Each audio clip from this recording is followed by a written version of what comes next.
Сәлем достар, бүгін сіздермен атақты испанский чизкейк Сан Себастьян жасаймыз.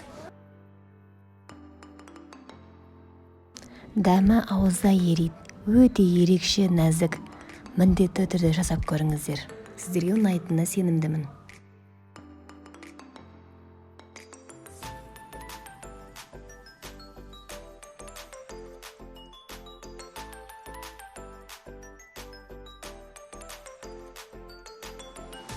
Ең алдымен творожный сырға шекер қосып араластырамыз.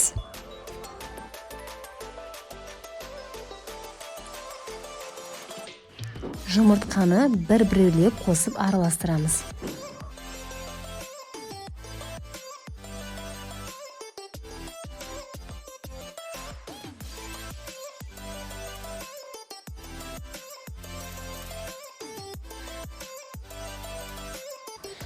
Сосын 33% сілекке қосып араластырамыз.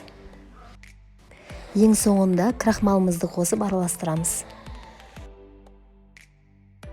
Диаметрі 18 см болатын формаға құйып, духовкада 200 градуста 1 сағат пісіріп аламыз.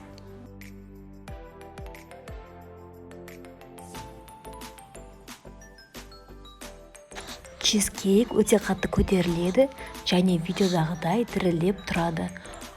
Формадан 1 сағаттан соң ғана суытып барып босатамыз.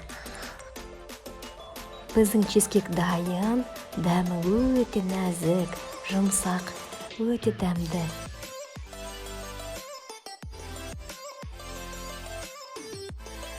Чизкейкті қалауларыңызша әсемдеуге болады. Міндетті түрде жасап көріңіздер, сіздерге ұнайтынына сенімдімін.